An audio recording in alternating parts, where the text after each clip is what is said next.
while you're in college. This year, as an aside, this week, it's Thursday, next week, I guess we'll get back together. This week, Thursday evening, we will give the Austin College Leadership Award to Greg Mortensen.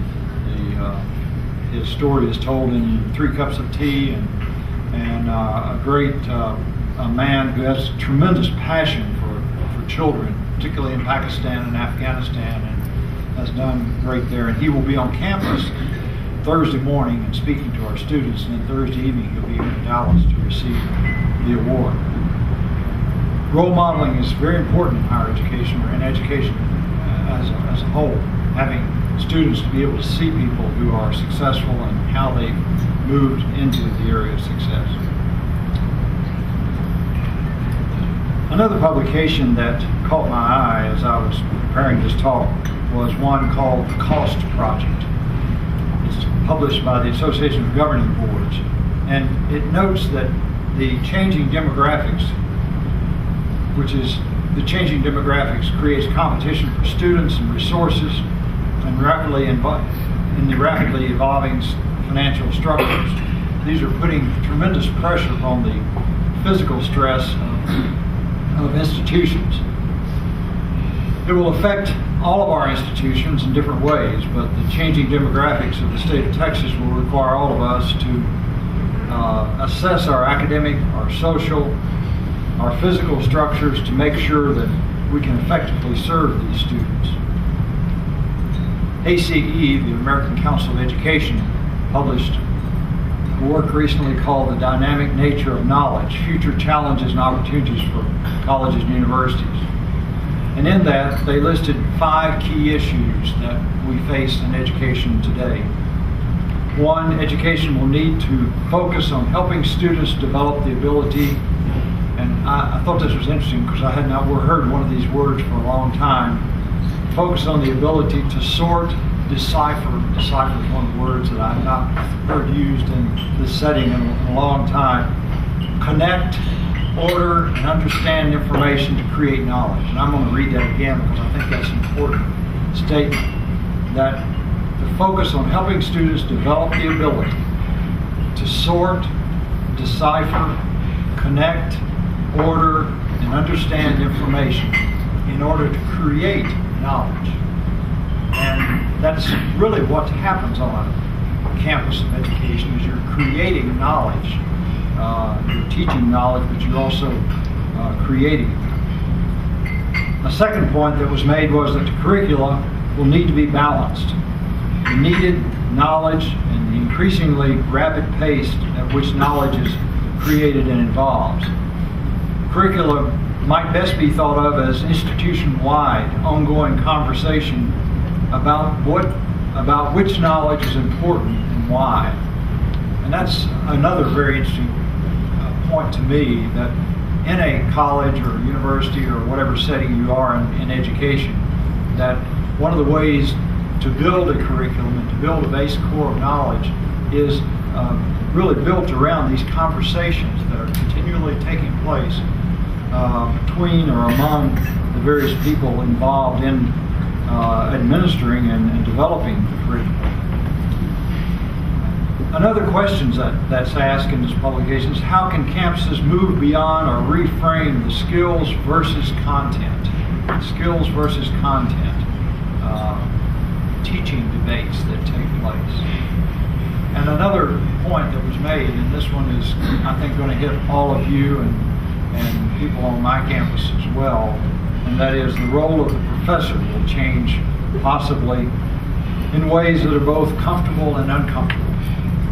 Charles Manning, the chancellor of the Board of Regents system in Tennessee, I used to be president in the Board of Regents system in Tennessee, so I feel free to talk about it. But Manning, the other day, came out with a statement that all of the universities in the Board of Regents system would now look at faculty in a different way, that most courses would be taught online, and that faculty would play a completely different role on the campus. I think Charles is going to have a heck of a fight on his hands as he tries to implement that policy. knowing the faculty that I know at Austin Peay State University, where I was president. But it is an interesting concept coming from basically a politician who has served as chancellor for the educational system for a while. All of you are familiar today with the multiple generations of people that we teach. The baby boomers, many of you have adult degree programs and have many of them on campus today. You have the Generation Xers who are on campus today, and you have the Millennium group. You have a real mixture. At Austin College, we don't have quite that mixture because most of our students come in as freshmen, 18-year-olds, and they go there for 4 years, and we do not have an adult education program. But at Austin Peay, where I was before, we had a phenomenal number of adult, non-traditional age students coming through the college, and there was a real mixture in that classroom with the students. Millenniums, you know what the millennial students are about.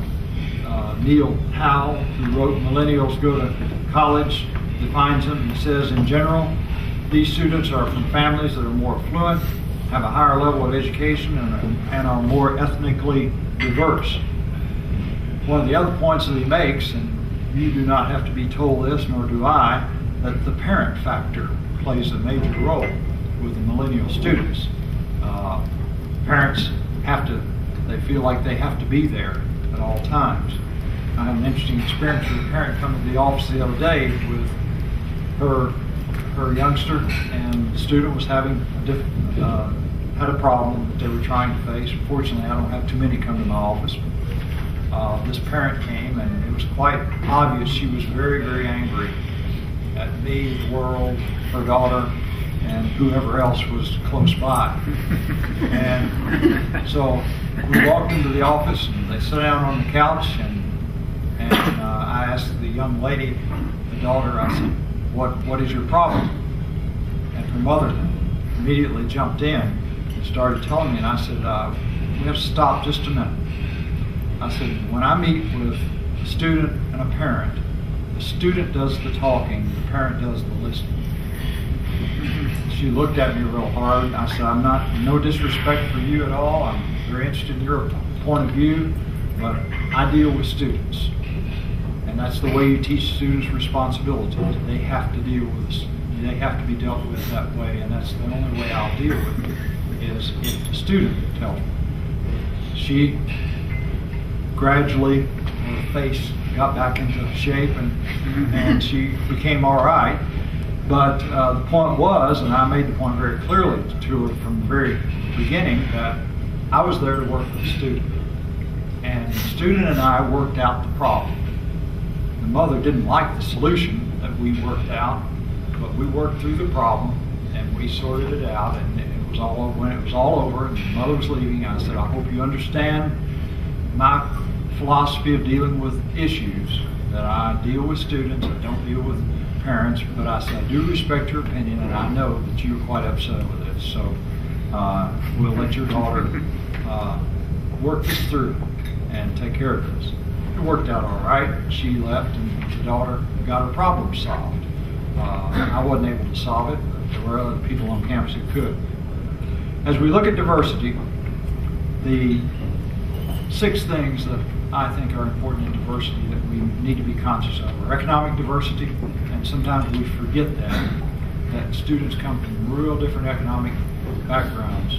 Ethnic diversity, social diversity, learning differences. That's another.